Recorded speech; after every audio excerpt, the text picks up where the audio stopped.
Alors la chanson française me passionne. Bon, moi je suis tombé dans Brassens tout petit, hein. Notre père nous a élevés au Brassens. Donc moi, le gorille, je l'ai écouté, j'avais 5 ans, hein. Je comprenais pas tout. Mais, par exemple, Brassens a été un de mes initiateurs de la langue française. Parce que, comme je voulais comprendre ce qu'il disait, j'allais chercher dans le dictionnaire le mot. Dans la messe au pendu, à un moment, il parle des oiseaux du moutier. Alors, les oiseaux, je voyais ce que c'était. Mais le moutier, je ne voyais pas.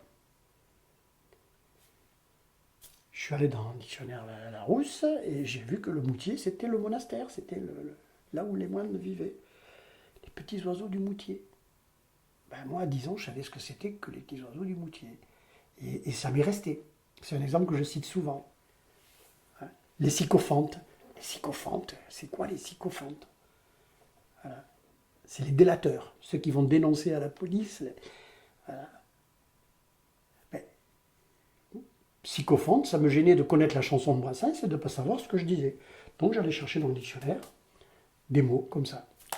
Parce que Brassens, pour la langue française, il en connaît un bras. Mais Georges Brassens, je suis. Alors j'ai découvert, parce que moi au début, moi Brassens, voilà, puis les autres ils savent rien. Puis ce qui est bien, c'est que j'ai rencontré des tas de gens qui connaissent des tas de choses sur Brassens et qui en savent autant que moi. Pour la petite histoire, on a eu la chance, non. Alors moi j'ai eu le. Oh, je ne sais pas dans quel sens le prendre, Brassens. Brassens, pour moi, c'est mon maître à penser. La parole de Brassens que je recite souvent, c'est un jour un journaliste lui a demandé de se définir en tant qu'individu par rapport à la société haute. Il a dit je suis un anarchiste. Il a des écrits libertaires qui sont très durs, hein. Et quand on lit les lettres à tous nos, c'est pareil. Et il dit je suis un anarchiste, mais qui traverse toujours sur les clous pour ne pas avoir à adresser la parole aux flics. Je trouve ça extraordinaire. Parce que je suis un anarchiste, mais bon. Brassens, c'est mon maître à penser. Chaque fois que je lis ces textes, que j'écoute ces chansons, quand dans le grand chêne, à la fin, le chêne meurt brûlé comme du bois de caisse dans une cheminée, et que le curé du village, petit saint besogneux, doute que sa fumée arrive jusqu'à Dieu, Brassens lui répond qu'est-ce qu'il en sait ce pauvre?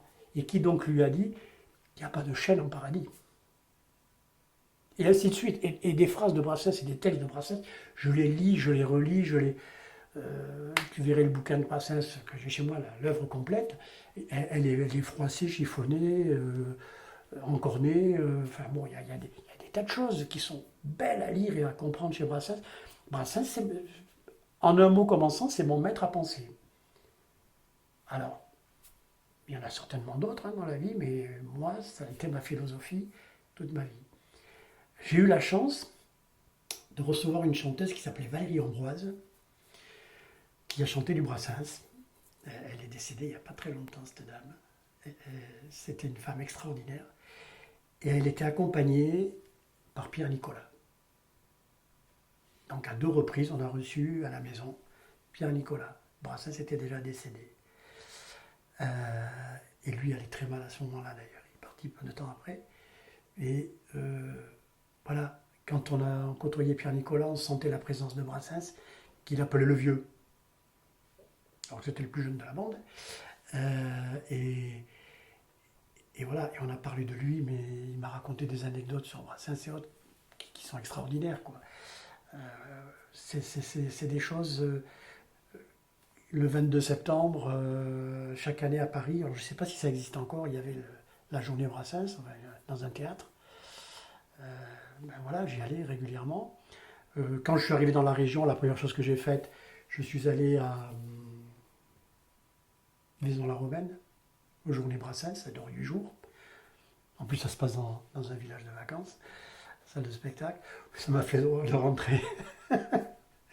Et les gens qui étaient là sont extraordinaires. Enfin, je veux dire, on retrouve toute la bande. Et il y avait la femme de Jean Ferrat qui était là aussi. Bon, enfin, des gens charmants. On est entre copains. Et alors, l'année où on y a été, c'était extraordinaire parce que le clou de la semaine, dans la grande salle de spectacle de Vaison-la-Romaine, c'était Pierre Perret. Et 2 heures de spectacle de Pierre Perret, en chair et en os en face de toi, je peux te dire que tu en as le poil qui se hérisse. Et Brassens, il a promu toutes ces choses-là. C'est ça. Mais ce qui me plaît chez Brassens, c'est que voilà, il a une philosophie, une morale qui est bien, qui m'intéresse. Euh, Quand il dit le pluriel ne vaut rien à l'homme, voilà, ça me parle. Ça me parle. Parlez-moi d'amour et je vous fous mon poing sur la gueule. Ça me parle.